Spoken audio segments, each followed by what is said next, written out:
Eso no ha cambiado. Hoy muchos ministros, con el respeto que se merecen, están mostrando una falsa puerta estrecha y un falso camino angosto.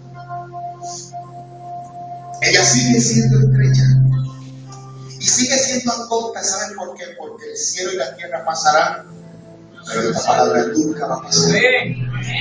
Dice, entrar por la puerta estrecha, porque ancha es la puerta y espacioso el camino que lleva a la perdición.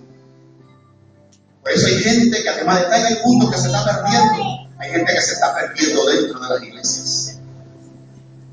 Dice, y muchos son los que entran por ella, porque estrecha es la puerta y angosto el camino que lleva a la vida, y pocos, dice el Señor, pocos son los que la hallan. Entonces, la puerta sigue siendo estrecha. Si usted escucha que están pintando, predicando una puerta ancha en la iglesia, eso no es de Dios.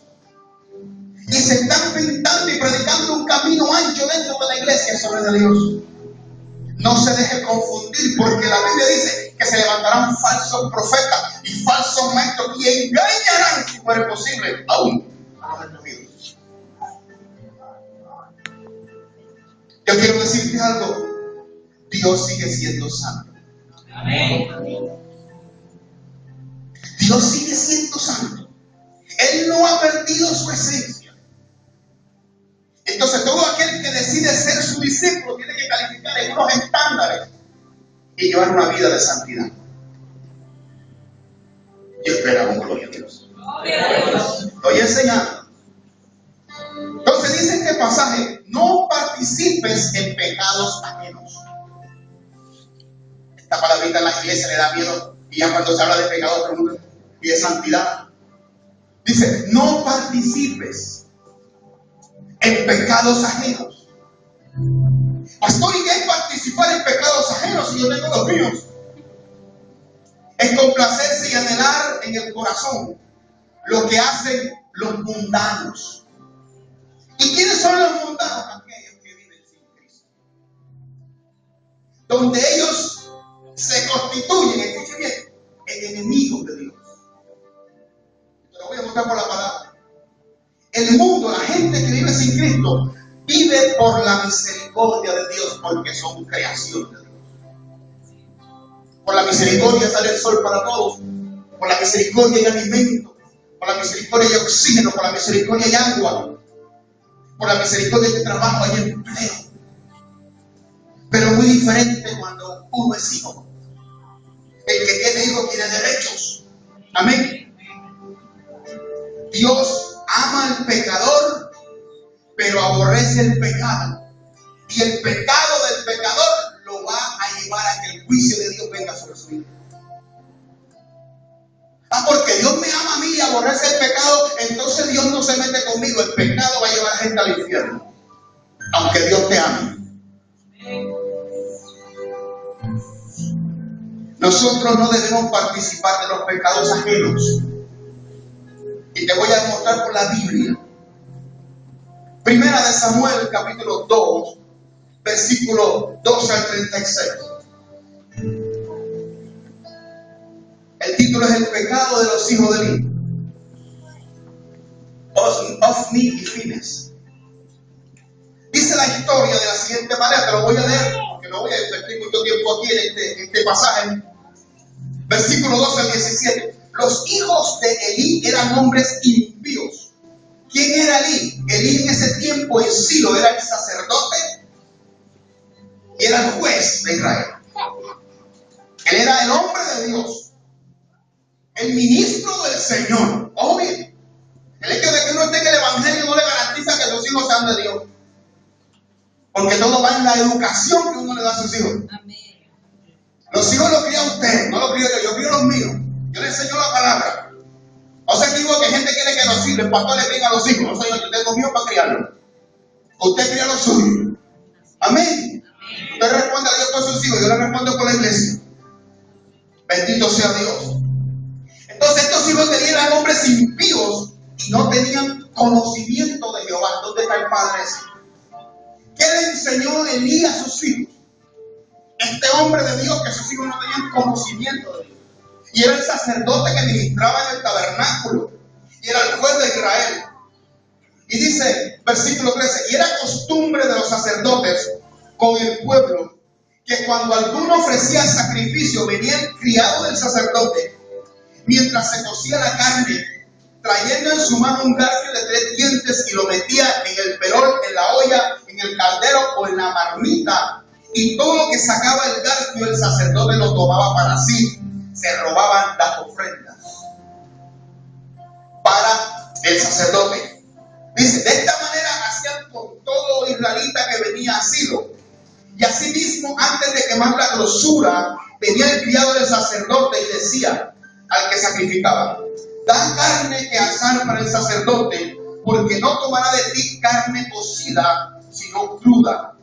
Y si el hombre respondía: quemen la grosura primero, y después toma tanto como quieras, él respondía: no, sino que dámela ahora mismo, de otra manera yo la tomaré por la fuerza.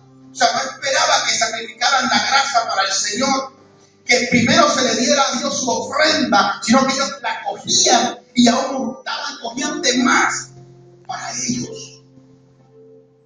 Dios todo lo ve. Por eso uno tiene que tener mucho cuidado, hermano. Ministrar las cosas de Dios es muy delicado. Era pues muy grande delante de Jehová el pecado de los jóvenes, porque los hombres menospreciaban las ofrendas de Jehová. Esa era la vida y la conducta que llevaban los hijos de un hombre de Dios, que lo veía todo el pueblo de Israel. Y esto sigue. Versículo 22 en adelante dice: pero Elí era viejo, era muy viejo, y oía de todo lo que sus hijos hacían con todo Israel. Lo escuchaba. Se están robando las ofrendas. Están haciendo cosas indebidas en el tabernáculo. Y cómo dormían con las mujeres que velaban a la puerta del tabernáculo de reunión. Se acostaban con esas mujeres. Escuche bien. Y les dijo Elí a sus hijos: ¿por qué hacéis cosas semejantes? Porque yo oigo de todo este pueblo vuestros malos procederes. No, hijos míos, porque no es buena fama la que oigo, pues hacéis pecar al pueblo. Si pecar el hombre contra el hombre, los jueces le juzgarán. Mas si alguno pecare contra Jehová, ¿quién rogará por él? Pero ellos no oyeron la voz de su padre, porque Jehová había resuelto hacerlos morir. ¿En qué momento se desviaron esos muchachos? No tenían conocimiento de Dios. Y Elí era el hombre de Dios. Era el que ministraba en el tabernáculo. Era el sacerdote y era el juez. Pero sus hijos no tenían conocimiento de Dios. Y la conducta que tenían eran de personas impías, pecadoras. Y Elí se convertía en personas que patrocinaban eso. ¿Usted me está escuchando? Nosotros no podemos patrocinar el pecado de nuestros hijos. ¿Usted me está escuchando? Cuando uno conoce la palabra de Dios, cuando uno tiene claro que uno es un creyente genuino, uno no patrocina el pecado de los hijos. No podemos hacernos de la vista gorda con el pecado de nuestros hijos. Porque tenemos una responsabilidad con Dios. A veces sabemos que nuestros hijos no están andando bien, que no están haciendo las cosas bien, que no tienen buenas amistades, que se presentan a la casa con cosas que uno no le compra. Y nos hacemos lo de la vista gorda.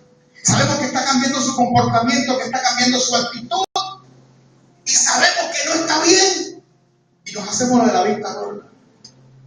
Así como hacía Elí. Y patrocinamos el pecado de nuestros hijos. A los hijos, mi hermano,